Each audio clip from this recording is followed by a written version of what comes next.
Dispur press ক্লাবত পৰিৱেশ সুৰক্ষা সমিতিয়ে ভাষাৰুজা হেমচন্দ্ৰ বৰুৱা সোঁৱৰণী সফল অসমীয়া বঁটা প্ৰদান সম্পৰ্কে এক সংবাদমেলৰ আয়োজন কৰে।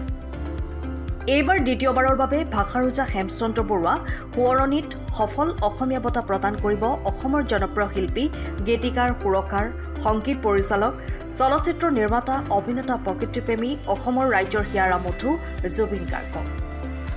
উল্লেখযোগ্য যে পৰিৱেশ সুৰক্ষা সমিতিয়ে ৩ বছৰৰ অন্তৰে অন্তৰে এই বঁটা প্ৰদান কৰে।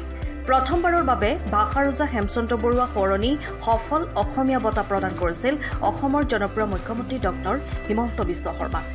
সংবাদমেলত পৰিৱেশ সুৰক্ষা সমিতিৰ কেন্দ্ৰীয় সভাপতি ঋতুৰাজ বৰুৱাই গুৱাহাটী চহৰৰ ভয়ংকৰভাৱে বৃদ্ধি হোৱা গোলকীয় উষ্ণতা আৰু বায়ু প্ৰদূষণ নিয়ন্ত্ৰণৰ স্বাৰ্থত বঁটা প্ৰদান কৰাৰ দিনটোত খ্যাতনামা শিল্পী জুবিন গাৰ্গৰ হাতেৰে গছপুলি ৰোপণৰ শুভাৰম্ভ কৰি ৫ বছৰলৈ গুৱাহাটী চহৰৰ বিভিন্ন ৰাজহুৱা স্থানত গছপুলি ৰোপণ, বিতৰণ আৰু প্ৰতিপালনৰ কাৰ্যসূচী গ্ৰহণ কৰাৰ বিষয়ে অৱগত কৰে। সংবাদমেলত পৰিৱেশ সুৰক্ষা সমিতিৰ কেন্দ্ৰীয় কাৰ্যকৰী সভাপতি দিগন্ত ভট্ট, তিনিচুকীয়া জিলাৰ উপদেষ্টা প্ৰদীপ ফুকন উপস্থিত থাকে। হয়, আমি পৰিৱেশ সুৰক্ষা সমিতিৰ প্ৰধান লক্ষ্য উদ্দেশ্য হৈছে গছপুলি ৰোপণ, বিতৰণ আৰু প্ৰতিপালন। আৰু ইয়াৰ কাৰণে হৈছে বৰ্তমান সকলোৱে অনুভৱ কৰিছে, প্ৰত্যক্ষ কৰিছে যে পৰিৱেশ প্ৰদূষণ সমস্যাটো এটা ভয়ংকৰ সমস্যাত পৰিগণিত হৈছে আৰু তাক নিয়ন্ত্ৰণৰ কাৰণে আমি গছপুলি ৰুব লাগিব আৰু লগতে প্ৰতিপালন কৰি এজোপা বৃহৎ গছৰ ৰূপ আমি দিবলৈ চেষ্টা কৰিব লাগিব। গতিকে আমি পৰিৱেশ সুৰক্ষা সমিতিৰ প্ৰথম সংগঠন, যি সংগঠনে আমি গছপুলি ৰোপণৰ পিছত প্ৰতিপালনৰ কাৰ্যসূচীটো আমি আৰম্ভ কৰোঁ আৰু আমি প্ৰতিটো কাৰ্যসূচী বৰ্ষজীয়া হিচাপে কৰোঁ। প্ৰতিপালন কাৰ্যসূচীটো আমি প্ৰতিটো দেওবাৰে আমি নিজে পৰিৱেশ সুৰক্ষা সমিতিয়ে যিখিনি গছপুলি ৰোপণ কৰিছোঁ বা কোনোবা ব্যক্তি বা প্ৰতিষ্ঠানে গছপুলি ৰোপণ কৰিছে, সকলো গছপুলি আমি প্ৰতিপালনৰ দায়িত্ব লৈ আহিছোঁ। ঠিক সেইদৰে আমি পৰিৱেশ সুৰক্ষা সমিতিয়ে 10 বছৰ আমাৰ কাৰ্যকাল সম্পন্ন কৰাৰ পিছত আমি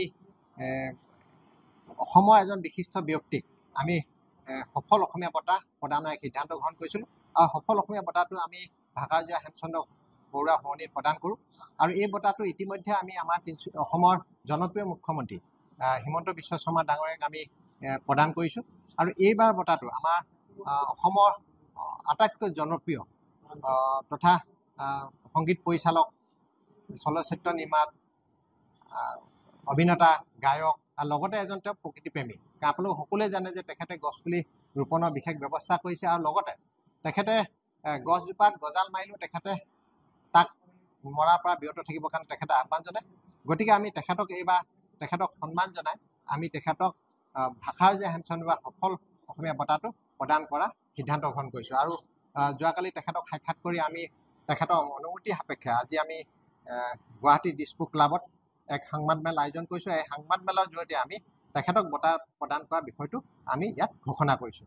আৰু এটা কথা উল্লেখ কৰোঁ যে গুৱাহাটী বৰ্তমান সময়ত যি পৰিৱেশ পৰিস্থিতি, এক ভয়ংকৰ পৰিস্থিতি আপোনালোকে সকলোৱে অনুভৱ কৰিছে, আজি আমিও অনুভৱ কৰিছোঁ যে ইয়াক গোলকীয় উষ্ণতা দিনক দিনে বৃদ্ধি পাইছে আৰু এই পৰিৱেশত মানৱ জাতি বা লগতে প্ৰাণীকুল জীয়াই থকাটো অসম্ভৱ হ'ব। গতিকে সেই বঁটা প্ৰদান কৰাৰ দিনটোতে আমি আমাৰ অতিকৈ জনপ্ৰিয় শিল্পী আমাৰ হিয়াৰা মথু জুবিন দাৰ হাতেৰে এটা গছপুলি ৰোপণ কৰি শুভাৰম্ভ কৰি আমি আগন্তুক 5 বছৰলৈ আমি গুৱাহাটী পৰিৱেশ প্ৰদূষণৰ বিষয়টো গুৰুত্ব লৈ তাক নিয়ন্ত্ৰণৰ কাৰণে গছপুলি ৰোপণ, বিতৰণ আৰু প্ৰতিপালনৰ কাৰ্যসূচী চলাই যাম। আমি ইয়াৰ কাৰণে আমি এখন বঁটা প্ৰদানৰ এখন পৰিচালনা সমিতি গঠন কৰিম আৰু এই পৰিচালনা সমিতিৰ যোগেদি আমি নৱেম্বৰ বা ডিচেম্বৰ মাহত আমি তেখেতৰ অনুমতি লৈ তেখেতৰ সুবিধা অনুযায়ী বঁটাটো প্ৰদান কৰাৰ ব্যৱস্থা গ্ৰহণ কৰিম।